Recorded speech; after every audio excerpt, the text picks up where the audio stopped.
Assalamualaikum warahmatullahi wabarakatuh. Halo teman-teman semua, selamat datang di channel Hasan Programmer. Balik lagi bareng saya, Sarti Abu Zubair. Baiklah teman-teman, pada video kali ini saya akan memberikan contoh buat teman-teman yang baru belajar cloud ya.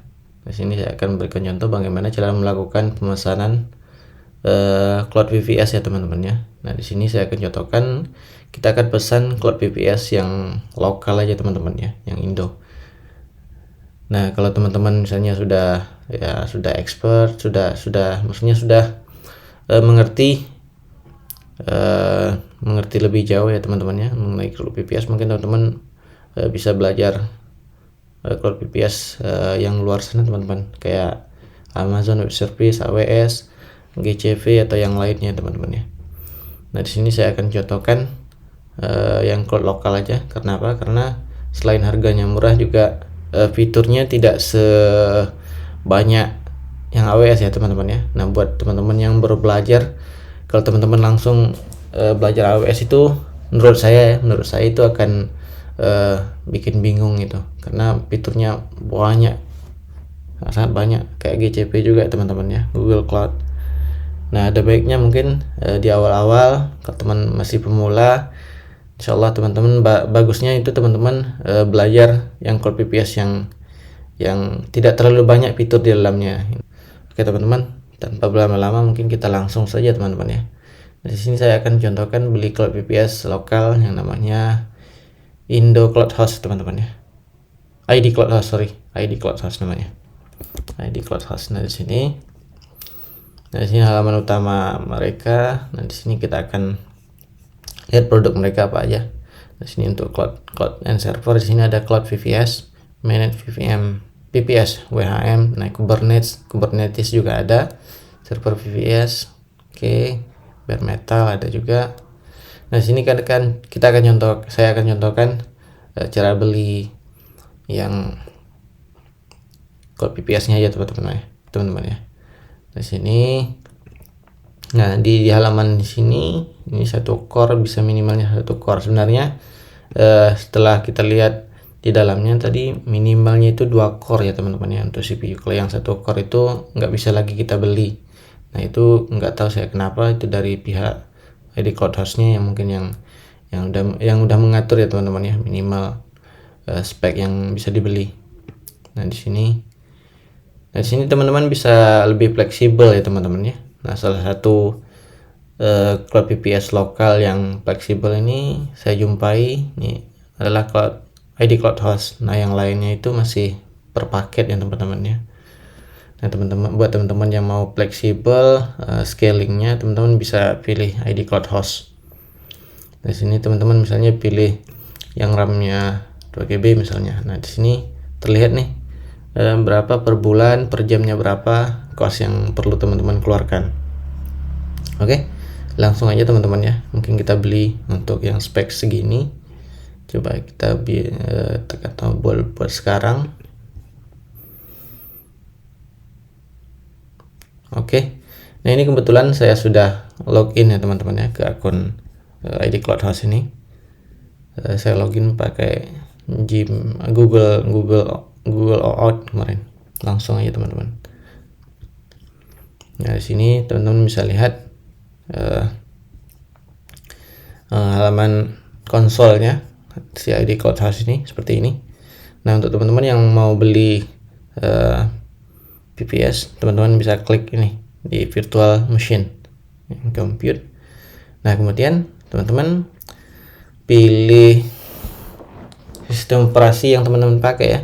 Misalnya teman-teman pakai yang Ubuntu, nah teman-teman pilih yang Ubuntu tentunya. Di sini teman-teman langsung pilih version juga. Kemudian kalau teman-teman pakai yang OS yang lain, misalnya Debian atau CentOS atau yang lainnya, nah teman-teman sesuaikanlah dengan OS yang teman-teman pakai, yang teman-teman mengerti juga cara config-nya. Nah, di sini saya coba pakai yang Ubuntu yang versi 22.04 long term support ya, LTS. Kemudian saya pilih yang, nah di sini tadi kan seperti yang saya bilang satu CPU itu nggak bisa lagi kita pilih. Nah di sini sudah ditentukan mereka minimalnya itu CPU-nya itu 2, nggak bisa kita geser lagi, nggak bisa kita pakai satu ya teman-teman ya. Nah di sini kalau RAM-nya masih bisa pakai 1 GB RAM.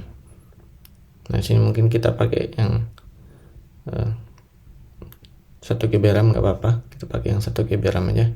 Kemudian networknya saya pakai yang default aja teman-teman. Nah kalau misalnya teman-teman belum ada network, nah teman-teman bisa klik add new di sini. Nah add new di sini.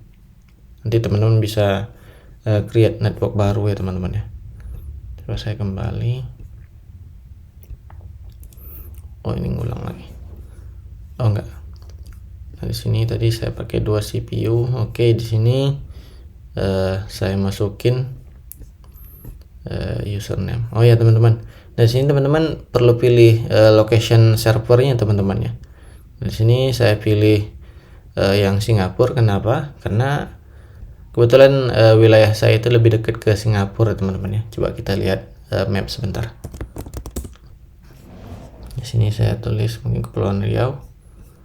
Nah di sini posisi saya di Kepulauan Riau teman-teman ya. Nah di sini Singapura. Nah ini jika dibandingkan saya pilih data center yang ada di Jakarta, nah di Jakarta itu kan di bagian sini. Coba saya zoom out. Nah Jakarta itu kan di sini. Nah ini posisi saya. Nah, jika dilihat ini kan jauh lebih dekat kalau saya pilih data centernya yang ada di Singapura. Nah ini nanti pemilihan data center ini terpengaruh ya posisi teman-teman ya. Misalnya teman-teman lebih dekat ke Singapura atau teman-teman lebih dekat ke Jakarta yang akses websitenya nanti itu, nah teman-teman bisa pilih yang di data center yang ada di Jakarta ya teman-teman ya. Dari sini karena saya dekat ke Singapura berarti saya pilih ke Singapura. Nah di sini juga kalau misalnya bagian Sumatera juga yang lebih dekat itu sebenarnya Singapura ya teman-teman ya, data center Singapura dibandingkan data center yang ada di Jakarta. Oke. Ini sudah terlihat. Saya pilih data center yang ada di Singapura. Oke. Di sini kebetulan saldo saya udah habis, jadi saya top up dulu.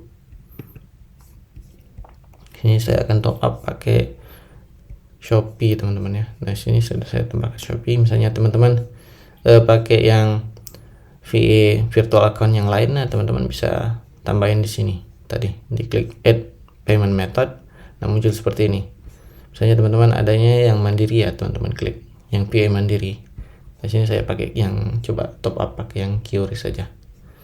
Kemudian di sini minimal top upnya itu 55.000 ya teman-teman ya. Nanti totalnya itu 61.050 rupiah. Nah ini ada PPN ya, PPN PPN pajaknya 11% ya teman-teman ya. Kemarin itu kan masih 10% ya. Qadarullah udah naik lagi pajak ini. Oke, nggak apa-apa. Kita top up. Nah, di sini muncul ya teman-teman ya. Dan di sini kalau teman-teman pakai QRIS, bisa langsung di scan aja QRIS-nya. Di sini coba saya scan. Nah, oke teman-teman. Di sini sudah terlihat ya, saya sudah berhasil membayar tadi, sudah saya scan QRIS-nya. Oke, saya kembali.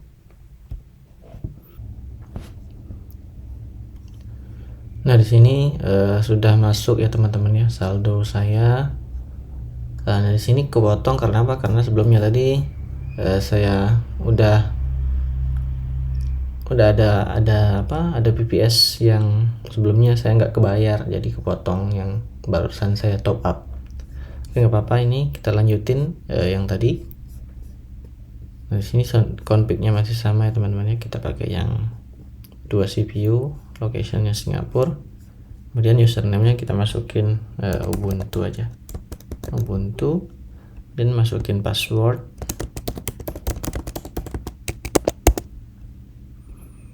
Kemudian kita ulangi.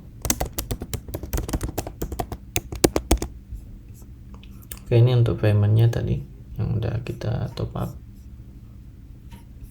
Dan setelah itu oke, langsung kita bisa klik create. Oh ya, ini mungkin kita bikin namanya tanpa Ubuntu aja. Oke, create.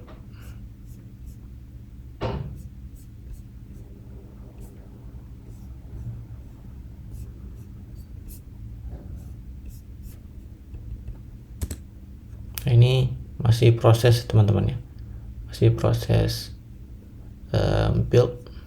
Kita tunggu aja sampai selesai.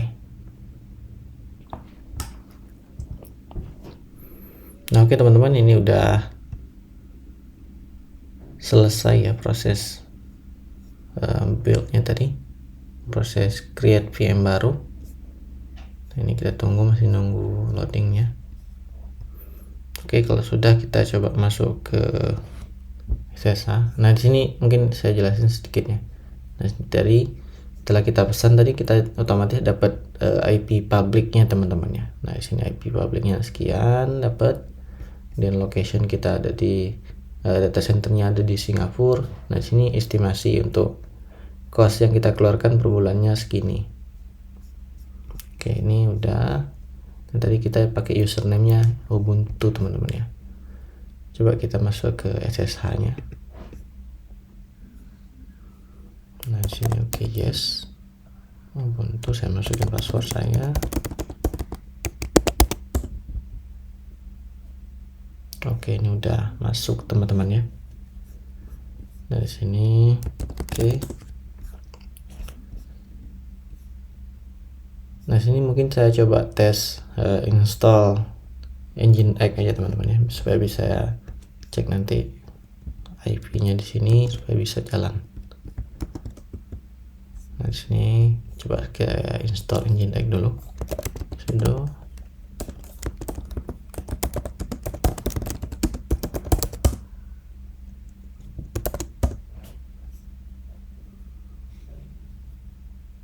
Nah, ini kita tunggu prosesnya sampai selesai teman-teman ya.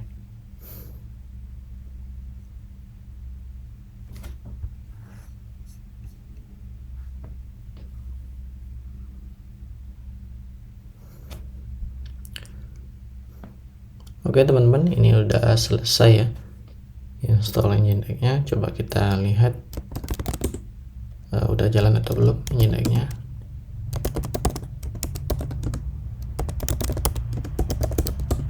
Oke, ini udah running teman-teman ya. Coba kita akses ke IV tadi.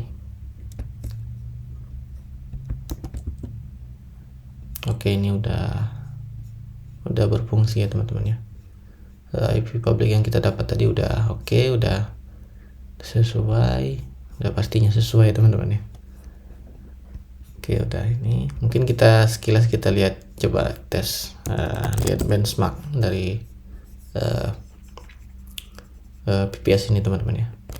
Saya mungkin bisa pakai, teman-teman bisa pakai yang ini kalau mau tes benchmark. Nah, sini saya pakai yang ini, saya copy paste, masukin ke sini. Coba kita tunggu dia collect datanya dulu.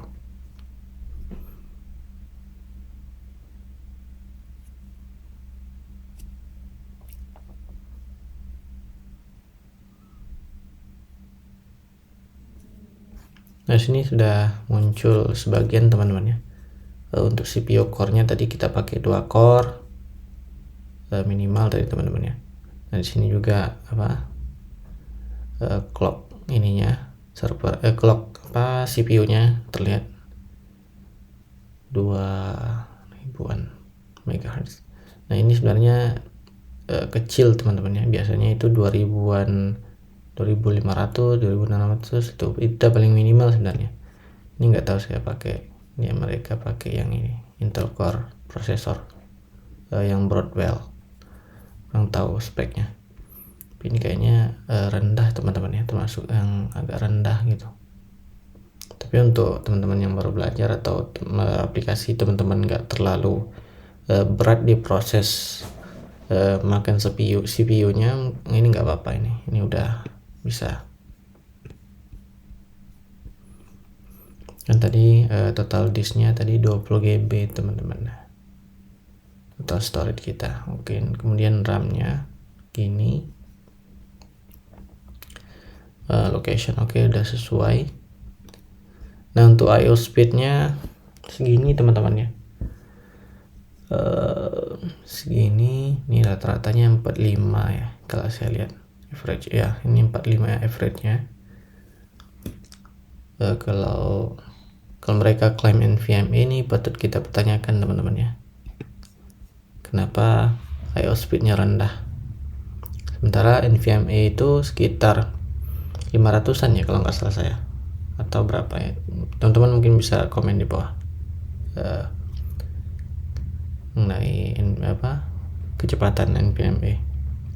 Dari sini kita masih nunggu yang terakhir itu speed internetnya. Nah, ini dapat segini. Nah, ini kayaknya untuk speed internet kita pakai yang speed test aja teman-teman ya. Jadi saya skip di sini. Kita pakai speed test. Dan ini kita pilih yang CLI-nya. Ubuntu, Debian. Nah, ini kita tinggal copy paste aja. Coba kita masukin.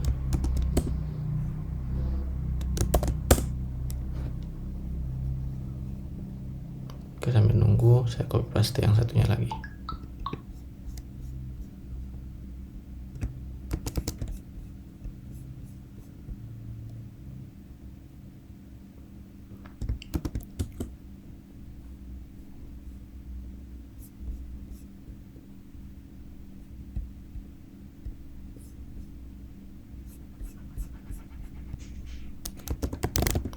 Speed test.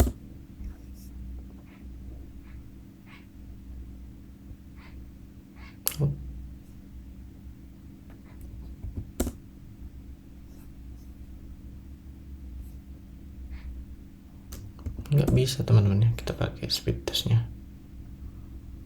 Saya kurang tahu kenapa kok nggak bisa ya.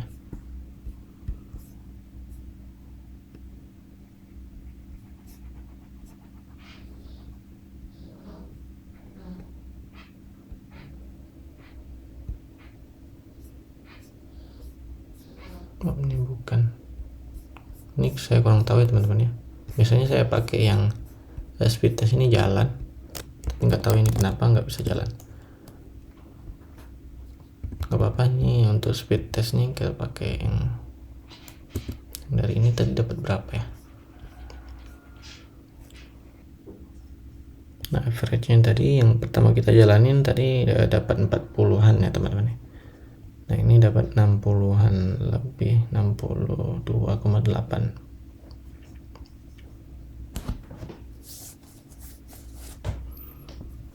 Dan kita tunggu untuk speed internetnya. Dan kita bisa juga lihat latency, bisa kita ping ke IP ini teman-teman ya. Coba saya ping.